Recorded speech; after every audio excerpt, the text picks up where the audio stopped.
Fernando Andrade.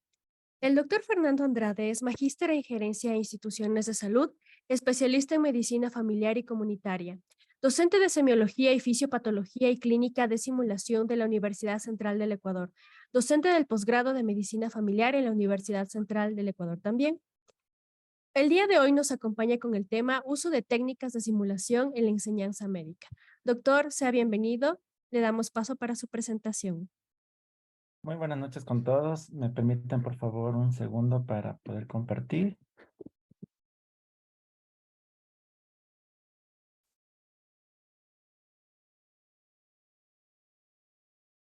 Ok, muy buenas noches con todos los asistentes. Para mí es grato poder compartir un poco de una temática que está en boga últimamente en la formación de los nuevos profesionales de la salud. Antes de nada, pues solamente quiero declarar que no tengo ningún conflicto de intereses. Y más que todo que el panorama de mi ponencia va a abarcar los siguientes ítems. Vamos a hacer una breve introducción, vamos a pasar por una historia sobre simulación, algunas definiciones, qué es simulación clínica, cómo se utiliza, cómo pueden utilizar estas estrategias en otros ambientes, a lo mejor en sus lugares de trabajo, qué ambientes de simulación existen o se reconocen al momento. Habilidades no técnicas, ¿en qué consiste? ¿Por qué es importante tomar en cuenta este tipo de conceptos? ¿Qué son las perspectivas para futuro en simulación? Y algunas conclusiones. ¿Sí? Entonces, de manera introductoria, sabemos que el desarrollo, ¿no es cierto?, de la educación superior se enfrenta a numerosos retos en la actualidad, los cuales están relacionados con el proceso de enseñanza y aprendizaje. En un contexto muy significativo, ha habido un avance tecnológico en los centros de educación superior que se ven en la necesidad de adaptarse a nuevas realidades y demandas del mercado laboral. Las tecnologías, avances en el campo de inteligencia artificial, que ahora está pero en boga, la robótica, la biotecnología, permiten que los programas educativos desarrollen ahora actividades de aprendizaje que se centren en el alumno. Ya no como antes, en la educación tradicional, en donde era el maestro el que se paraba al frente y emitía sus conocimientos. Ahora no, el centro del aprendizaje tiene que convertirse en el alumno. Un reto importante es mantener los altos estándares de calidad, ¿sí? Un rigor académico, cada vez más competitivo, debe adoptar tecnologías en los nuevos modelos educativos, pero estos modelos tienen que estar no solamente centrados en destrezas o habilidades, sino que tienen que estar basados en lo que tienes que ver con competencias. ¿Por qué es importante topar el tema este de las competencias antes de entrar en simulación? ¿Por qué? Una competencia se puede definir como el grado en el que el sujeto puede utilizar sus conocimientos, destrezas, habilidades y actitudes y asociarlos a su profesión para resolver adecuadamente situaciones en su ejercicio. ¿Sí? Pongamos un ejemplo un poco práctico. Digamos que yo no sé jugar fútbol y decido aprender a jugar fútbol. Entonces ahora con la disponibilidad de información que existe, pues yo puedo ver videos en YouTube, a lo mejor con un libro, historiales, etcétera, etcétera. Y claro, adquiero un conocimiento. Y no es que esté mal, de hecho es la base, adquirir un conocimiento. A través de, qué sé yo, de un estudio, una investigación, etcétera, un conocimiento. Si yo quiero llegar un poco más allá, pues tengo que aplicar ese conocimiento en destrezas, destrezas que pueden convertirse en habilidades y esas habilidades relacionales con actitudes. ¿Y por qué es importante topar esto en lo que se refiere a competencias laborales? ¿Por qué?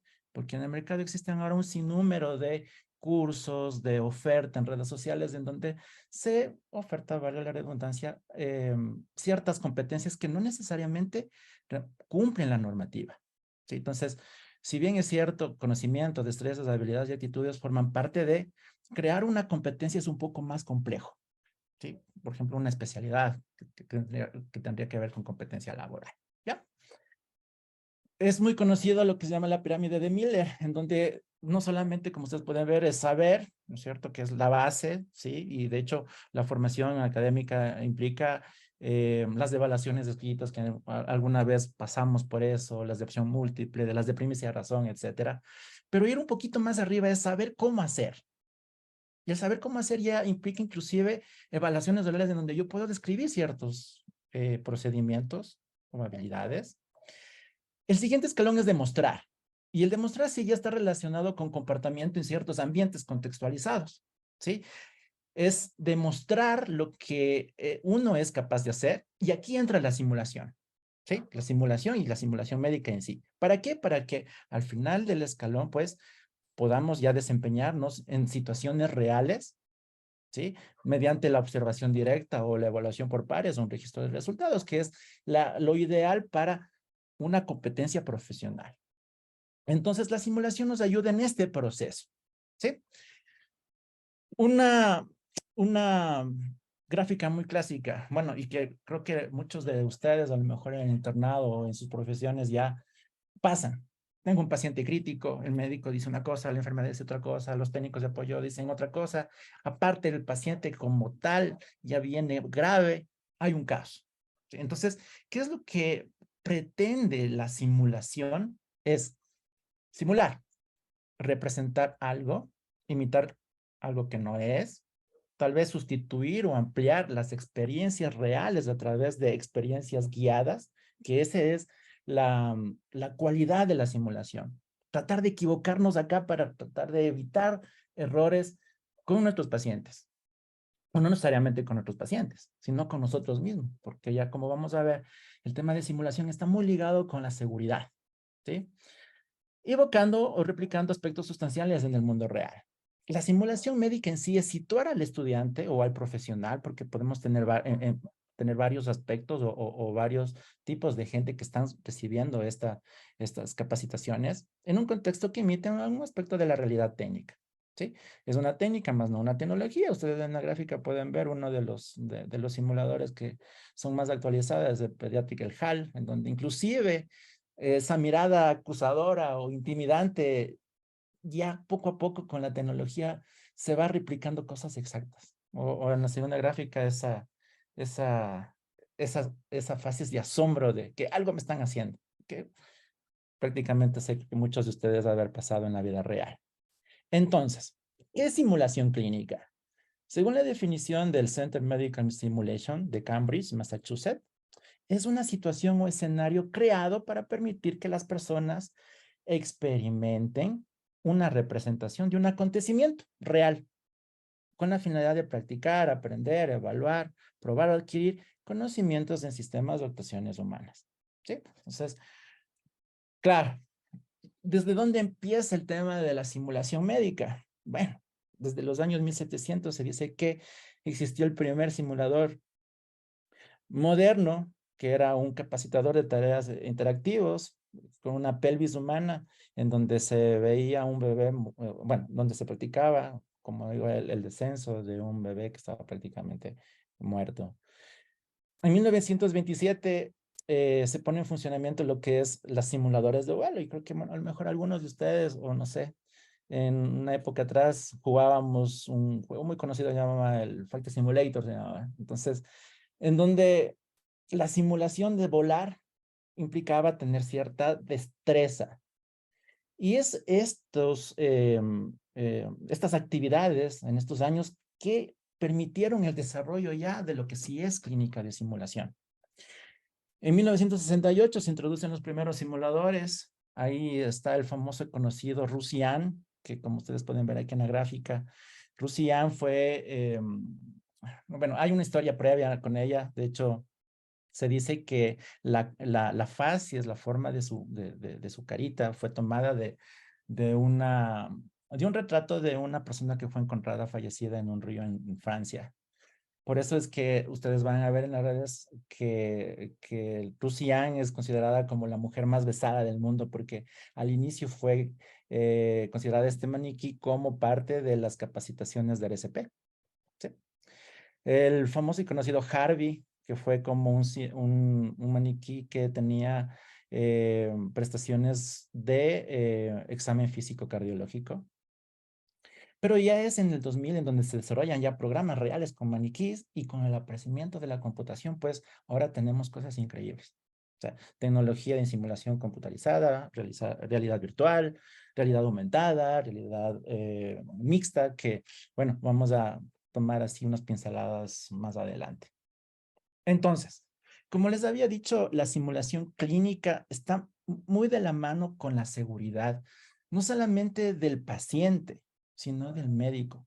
Si ustedes son nuevos profesionales, pues han de ver que si están en la medicatura rural, hay que trabajar muchísimo con la seguridad del paciente. De hecho, hay una normativa, que es la normativa de seguridad del paciente-usuario, donde tenemos que hacer un montón de actividades para tratar de mermar el impacto que uno puede cometer como personal de salud ante sus pacientes. Sí, hay un montón. De hecho, la simulación pretende mermar esa situación. ¿Por qué? Porque, claro, ahora las leyes han cambiado también. En mi época, uno, como decía, morochamente metía mano nomás a hacer cualquier cosa. Ahora no se puede nomás.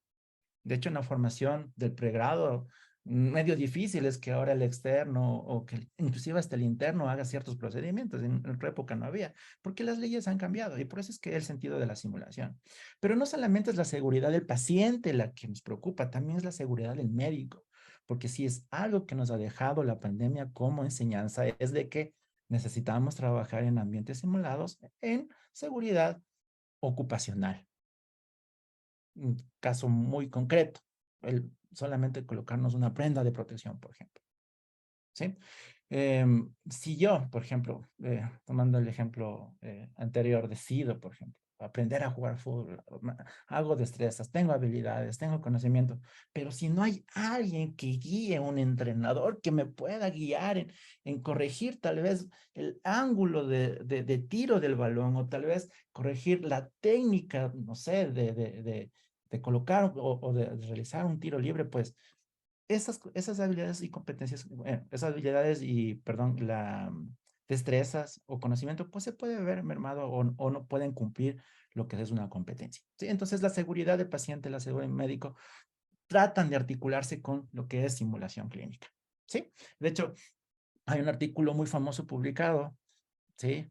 En donde se evidencia el número total de vidas perdidas por año frente a un número de encuentros de fatalidad en una escala logarítmica. Y como ustedes ven en el gráfico, la práctica médica forma parte del peligro, casi en este estudio comparado con manejar.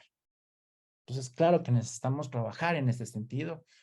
Y es así que también la OMS, dentro de sus políticas, publicó este documento, pueden encontrar en la red, en donde impulsa la experiencia, ¿no es cierto?, de ambientes simulados para mejorar los sistemas de seguridad. De hecho, dentro del marco de trabajo, indica un poco sobre el día, habla sobre el Día de la Seguridad del Paciente, que justo cae en la misma semana con el Día de la Simulación Médica, el tratar de crear sistemas de alta confianza o sistemas ergonómicos, porque claro, aquí también hay factor humano que hay que trabajar o que hay que tratar de dominar en un entorno. En su marco de trabajo también habla con el entrenamiento, sobre la seguridad dentro de los estudios de pregrado, posgrado y así algunas cosas más dentro de la normativa. Entonces, ¿la simulación reduce el número de errores humanos? Por supuesto que sí, eso es lo que pretende en primera instancia, fomenta la intimidad y la seguridad de los pacientes, fomenta habilidades no técnicas y clínicas que ya vamos a ver cuáles son, prácticas en un entorno controlado, que eso es el plus de tener actividades en simulación. Y solución de problemas, ¿sí? Por la creciente práctica y la mal práctica médica también. ¿Sí? Entonces, ¿qué tipos de simuladores existen? Entonces, cuando nosotros hablamos de simuladores, tenemos que estar pendientes de fidelidad. ¿Sí? Y la fidelidad no es otra cosa que el grado, el cual es un simulador o un simulador replica una realidad. Entonces tenemos simuladores de baja fidelidad, por ejemplo, como ustedes pueden ver aquí, es un equipo estático, ¿no es cierto?, para hacer punciones, ¿no es cierto?, sacar muestras de sangre, por ejemplo. Podemos tener equipos de mediana fidelidad con cierto software para manejar ciertos elementos fisiológicos. Y tenemos los de alta fidelidad, en donde sí realmente, ahí sí el simulador tiene ya una característica un poco inclusive hasta humanoide.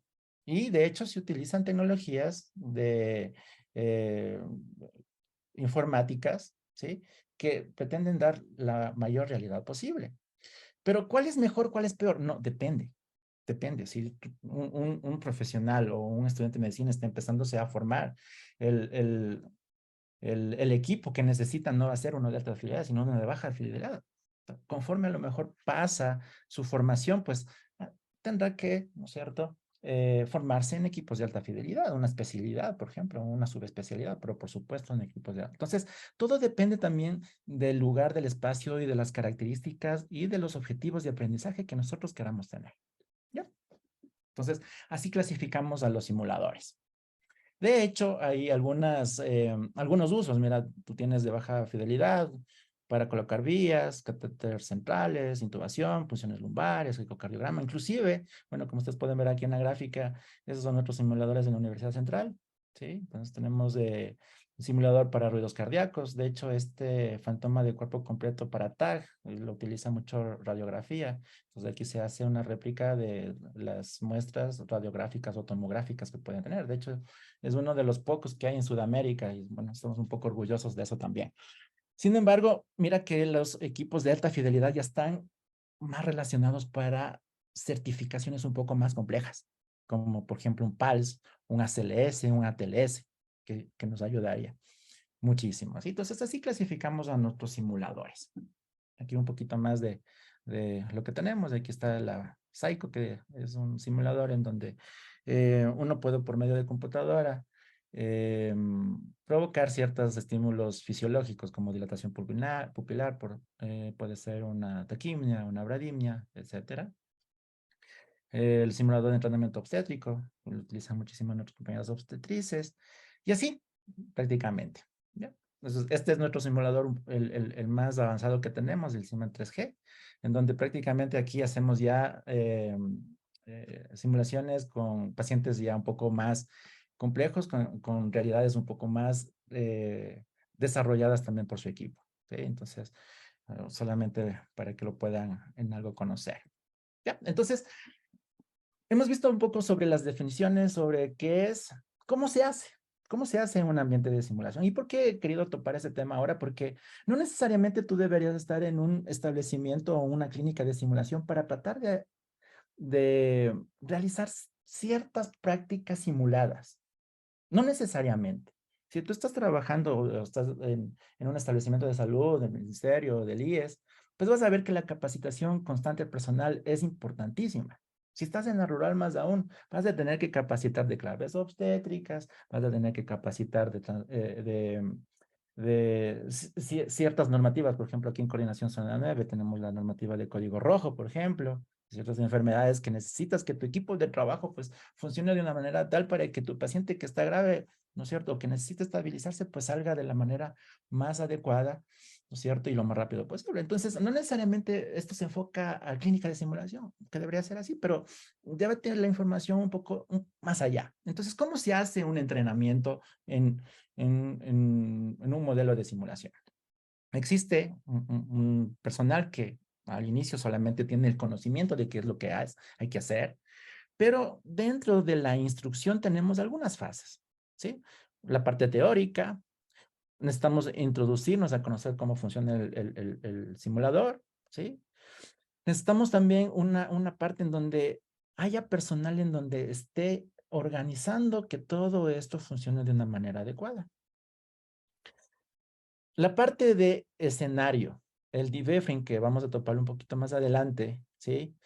Es extremadamente importante porque es ya el desarrollo como tal de lo que se va a hacer como práctica. Y al final viene, ¿no es cierto?, una certificación. Entonces, el modelo consta de una parte previa que se llama el briefing o pre-briefing, ¿sí? Que es una actividad que precede inmediatamente al inicio ya de la actividad de la práctica. Entonces, para ello se necesita igual tener un equipo de trabajo, docentes, técnicos de apoyo, a lo mejor otras profesiones, para que se pueda crear un ambiente lo más parecido posible, ¿sí? Luego viene el desarrollo del escenario simulado, entonces ahí sí, entonces entrará todos los insumos y equipamiento que necesitamos antes y la práctica como tal, ¿sí? La práctica como tal, lo que vamos a hacer ese día. Y luego viene lo que se llama el debriefing. ¿sí? Entonces, así de una manera general, uno podría establecer una práctica de simulación. Digamos, por ejemplo, tú quieres hacer, quiero con mi personal de salud, en donde yo trabajo, hacer un ambiente de simulación sobre la colocación del traje anti-shock, por ejemplo, digamos así. Entonces, más o menos así funciona la estructura pedagógica de, ¿sí? Entonces, ¿qué es el debriefing? Si ya bien vimos, ¿no es cierto?, que hay una preparación, que hay la actividad, el debriefing es una actividad que sigue después de la actividad de simulación, dirigida por un facilitador en el que se retroalimenta el rendimiento de los participantes, estimulándoles a la discusión y al pensamiento reflexivo. Este paso es extremadamente importantísimo porque con eso tú vas a ver algunas situaciones en donde tú podrás, mediante esta participación, ¿no es cierto?, que tienes con tu equipo, experiencias de cómo se sintieron o qué es lo que faltó en términos generales.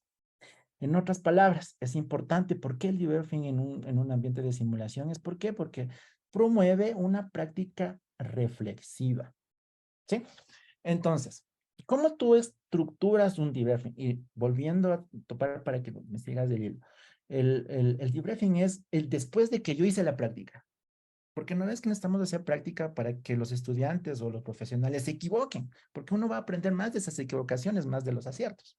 Entonces, estamos de equivocar. Después de esa práctica viene el debriefing, que es el análisis, la retroalimentación o el feedback que necesitamos hacer acerca de. Entonces, ¿qué fases tiene? Así rápidamente podemos ver una fase de reacción o descripción en donde los participantes expresan lo que vivieron, ¿sí? Es importante que ellos sepan decir cómo se sintieron, porque no necesariamente a veces es el conocimiento. Ahí hay muchos factores estresantes también, ¿sí? Luego viene el entendimiento, el análisis. Entonces, después de que todos los participantes ya dijeron cómo sintieron, qué es lo que pasó, qué hicieron bien, qué hicieron mal, pues viene el análisis, ¿no? Y claro, aquí debe haber un facilitador que debe tener que cumplir ciertas condiciones para que pueda hacer. Entonces, si a lo mejor estás en un ambiente que no sea en clínica de simulación o estás capacitando, pues el facilitador, pues debería llevar a este equipo a hacer esto, un análisis. ¿Para qué? Para que luego se pueda realizar una aplicación de lo que sí de verdaderamente hay que retomar. ¿Sí? Entonces, esta relación entre el instructor y el alumno es súper importante y mira que es bidireccional, ¿no? O sea, a lo mejor tal vez podrás hacer alguna cosa como estas en tus establecimientos, pero de todos modos así funciona esta parte del debriefing. Recuerda que el debriefing viene después de haber hecho la actividad. ¿Sí? Entonces, existen algunos tipos de debriefing, ¿sí? Vamos a relatarles así rapidito, uno que se llama Plus Delta, en donde el instructor guía a los participantes en reconocer aspectos que han hecho bien, ¿sí? Y hace un checklist, perfecto.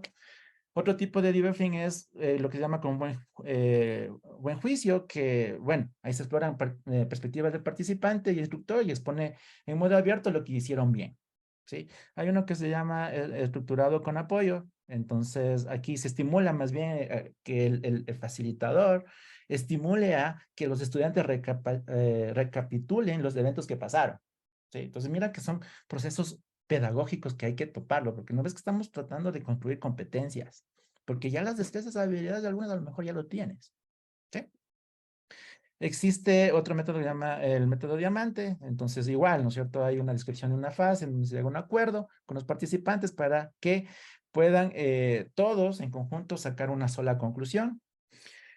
Asimismo, como existen modelos de debriefing, como ya vimos hace ratito, de 3 pasos, existen también de 4 pasos. Y ahí están, por ejemplo, el tipo de debriefing que se llaman los pairs, en donde se añade, aparte, la reacción, las actividades de reacción de cada uno, y uno puede evaluar ahí a sus estudiantes de qué pasó, se bloqueó, o fue agresivo, o se descompensó anímicamente, etcétera, etcétera. ¿Para qué?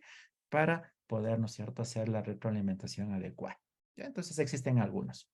De hecho, utilizando este tipo de actividades pedagógicas como debriefing durante resucitación cardiovascular, existen aplicaciones en todas las especialidades. De hecho, en cardiología se utiliza lo que se llama el hot debriefing.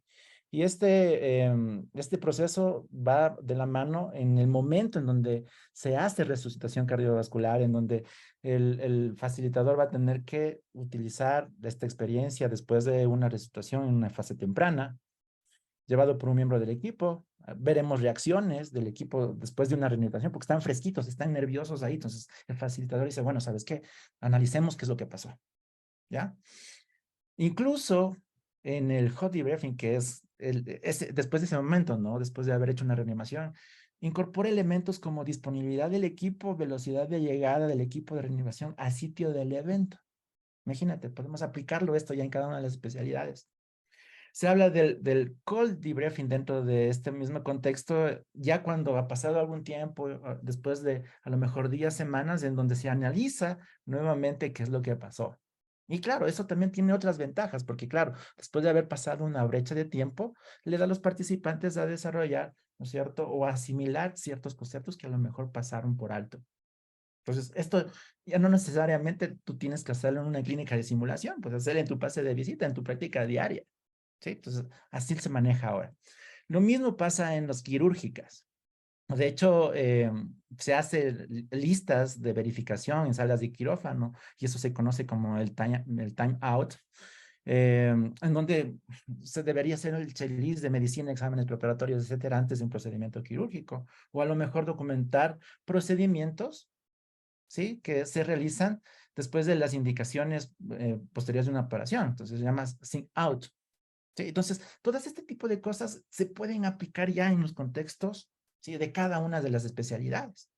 De hecho, a lo mejor como te digo, en tu sitio de trabajo, a lo mejor lo puedes hacer. ¿Ya?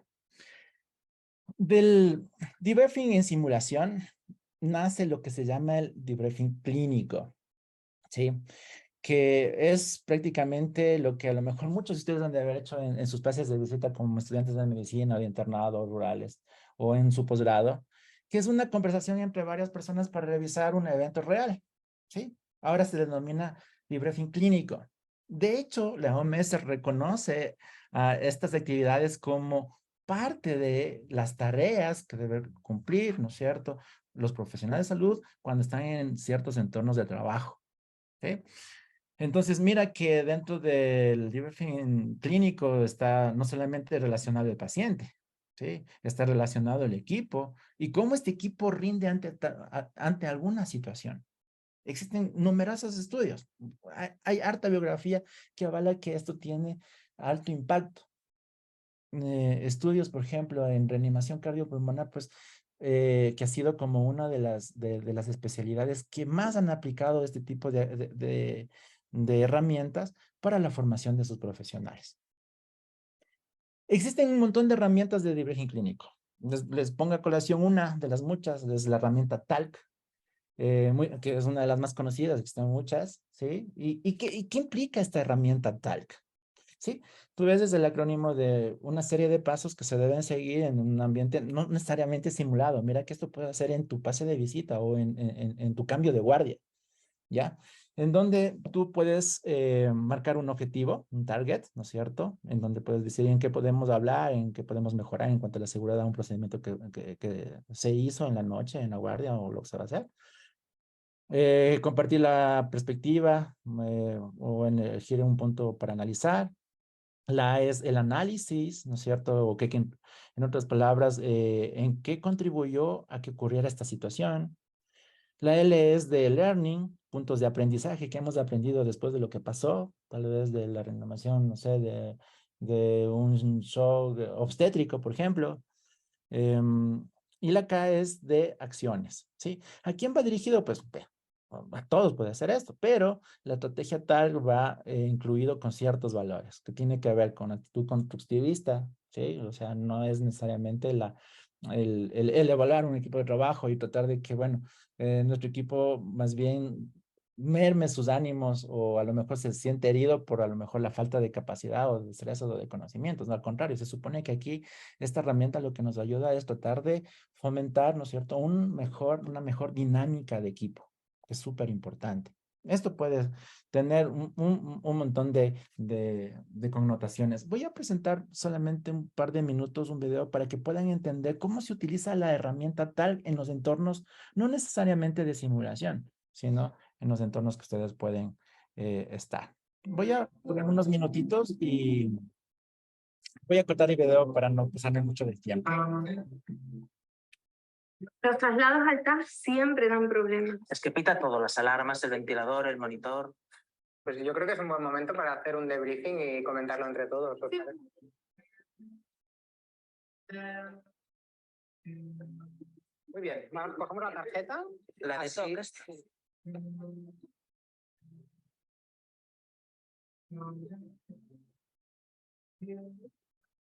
Muy bien, el primer punto. ¿Qué queremos analizar para resolver este problema? Pues a mí me gustaría hablar de las alarmas. Yo propongo hablar del ventilador. Suele dar muchas fugas. ¿Os parece si nos centramos en lo del ventilador? Sí, No, puede ser genial. más importante, ¿no?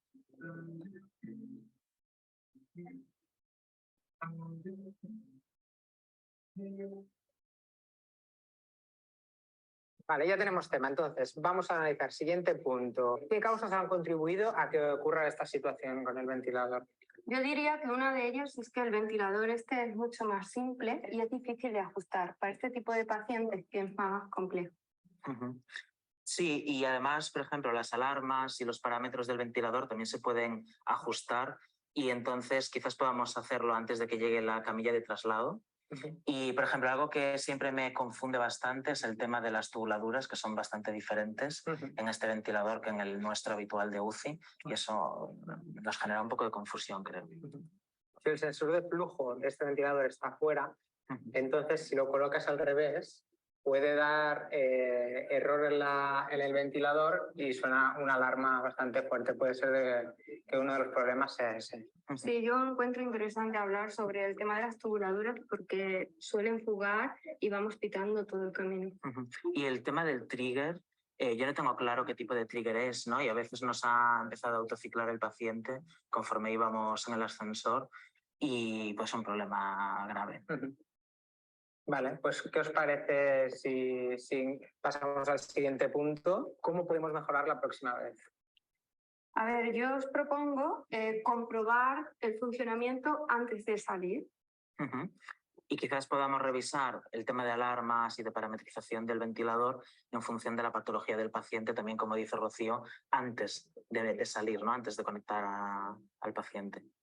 Por lo tanto, antes de salir tenemos que tener en cuenta estos puntos críticos. Podemos hacerlo entre medicina y enfermería y yo creo que esos 20 segundos que invertimos nos puede evitar estos problemas sobre los que estamos hablando. Sí, y también podríamos revisar el tema de las alarmas y la parametrización del ventilador antes de que llegue incluso la camilla de traslados, ¿no? Y hacerlo conjuntamente, como dices.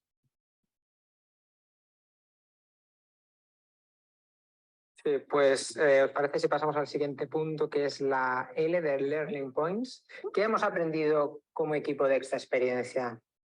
Pues mira, yo el tema este de prestarle atención al sensor de flujo nunca lo había hecho y creo que es importante porque influye también a la hora de la interpretación de las curvas. Y yo también el tema de que las tubuladuras son tan diferentes, lo que decías del sensor de flujo, y también el hacer la parametrización de alarmas nos puede ayudar mucho. Y el tema del equipo, ¿no? Que es diferente las tubuladuras y el sensor de flujo especialmente. Muy bien. Ok. Pueden ustedes ver en redes sociales un poco de ejemplos como estos. Como si tú ves, no necesariamente esto se puede aplicar a un ambiente de clínica de simulación, pero sí entra parte de las actividades que lo hacemos en clínica de simulación. Vuelvo y repito que es el debriefing, ¿sí? Otra de las cosas que también es importante topar son las lecciones que nos ha dado la aviación en cuanto a manejo de recursos en crisis. De hecho, ellos fueron desde el año 1920 quienes empezaron a manejar, ¿no es cierto?, este tipo de herramientas pedagógicas para detectar errores, ¿sí? Y posibles consecuencias cuando los profesionales se encuentran en un ambiente de estrés, ¿sí? Es importante que en la formación, en la creación de competencias, nuestros profesionales puedan manejar adecuadamente estos recursos, porque no solamente mejoran las habilidades técnicas, sino las habilidades no técnicas que son extremadamente importantes en el ejercicio de una profesión. Por lo tanto, esto lo que hace es que nuestros profesionales tengan menos errores ante cualquier situación. De hecho, recursos de crisis son, por ejemplo, conocer el entorno, anticipar o planificar, pedir ayuda.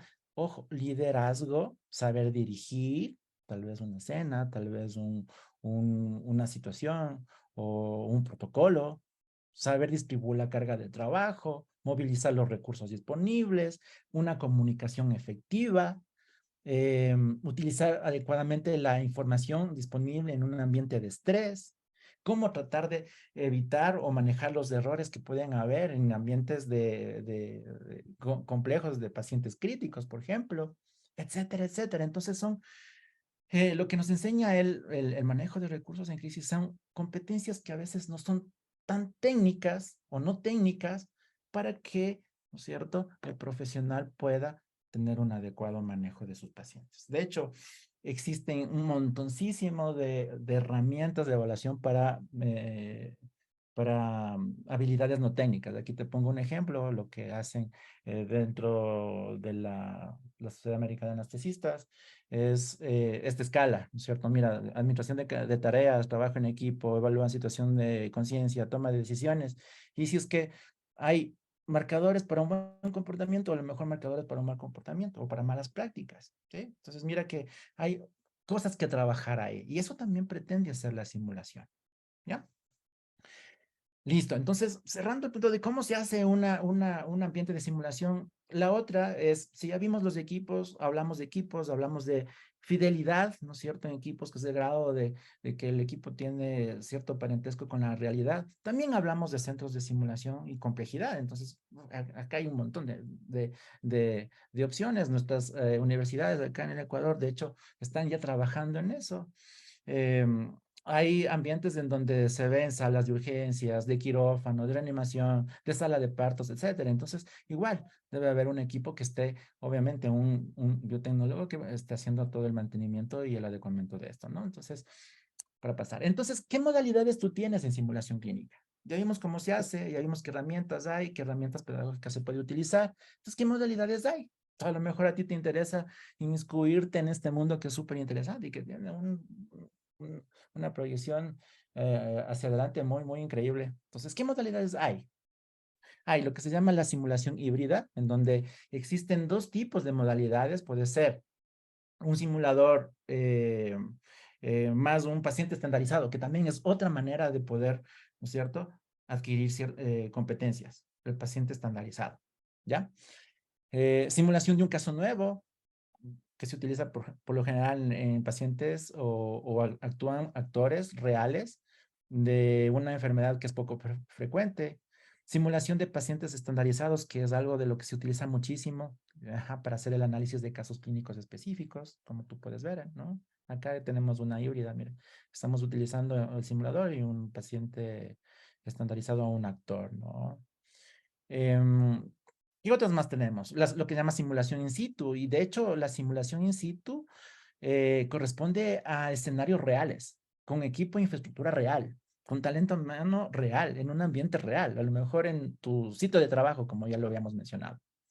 Existe lo que se llama también la simulación virtual. Aquí tú ves una gráfica en donde se realizan escenarios simulados, ya con gafas y toda la cosa. Mira, aquí esta es una máquina que lo tiene en México, en donde prácticamente ellos hacen bueno, capacitan a sus estudiantes de posgrado de neurocirugía para destrezas quirúrgicas craneales. Entonces, hay un montón de cosas así parecidas como estas en todas las especialidades. ¿Sí? Entonces es una rama que está empezando a despegar, y si a lo mejor a ti te interesa seguir en este camino, pues a lo mejor puedes tener muchas alegrías al respecto. ¿Ya? Pero claro, ¿qué es lo que se viene ahora? Ya sabemos cómo hacer, ya sabemos por qué hacer, ya sabemos que hay que crear competencias para nuestra formación como médicos, como enfermeras, obstetras, a lo mejor paramédicos. Sabemos que hay ambientes de simulación, sabemos que hay equipos que son baratos, equipos que son muy, muy caros, pero también necesitamos estandarizar, ¿sí? Y crear, ¿no es cierto?, clínicas o universidades o centros educativos que tengan un mínimo estándar de calidad. ¿Y qué es lo que se viene de aquí en adelante? Saber teorías educativas, porque aquí esto necesitamos aprender. Y de hecho, el médico es maestro nato. Te va a tocar enseñar toda la vida. Te va a tocar enseñar toda la vida. Entonces, en simulación es crear teorías educativas, es lo que estamos en construcción ahora en el país. Y de hecho, hay otros países que están un poco más desarrollados en esto. El tema de el saber trabajar con el factor humano, como le hemos visto. El tema de el manejo de los recursos en crisis, saber de autoevaluación misma de simulación, formar educadores simulacionistas, que todavía estamos en esos procesos de certificarnos, de capacitarnos, de crear mallas un poco más elaboradas para que esto se dé, ¿sí? Entrenarse y actualizarse y tener, obviamente, la flexibilidad y rigurosidad científica. De hecho, aquí les he puesto a colación uno de los libros que ha formado parte para que nuestras clínicas de simulación a nivel país, pues empecemos a caminar ya en certificación estandarizada, ¿sí? No solamente son los centros educativos, también son los profesionales que están brindando estas capacitaciones o estas situaciones de educación, ¿sí? Entonces, ¿qué se viene en el futuro? Aquí les puse algunos ejemplos, ¿sí? De los últimos simuladores que están saliendo. De hecho, este es el HAL, muy conocido, que es ya un simulador de paciente con inteligencia artificial, que ahora ya es otra cosa. Pues mira que hace mímicas, puede inclusive decirte diálogos, valorar inclusive entrevista clínica, capacidad de comunicación, etcétera. Acá tenemos a otra famosa que es la Victoria. Bueno, tienen algunas simulaciones, tienen algunos nombres. Nosotros tenemos también en nuestro centro madre e hijo.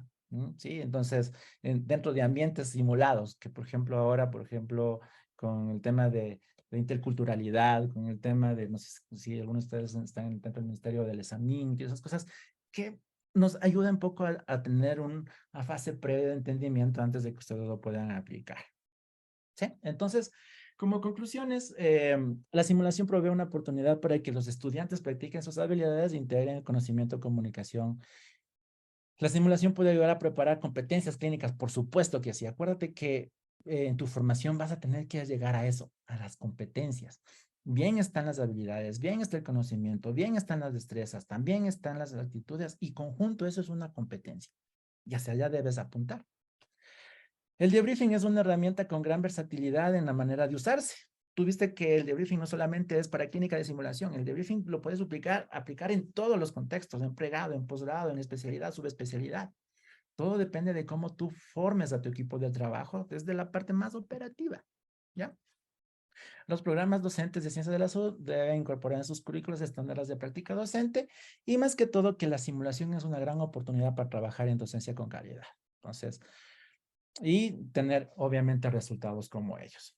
¿Sí? Entonces, esto es mi presentación. He querido darles por lo menos unas pinceladas de lo que se está manejando ahora, cómo se lo hace para que si es que alguno de ustedes pues quiere seguir este camino, pues lo pueda hacer y más que todo puedan aplicar en sus sitios de trabajo. Muchísimas gracias.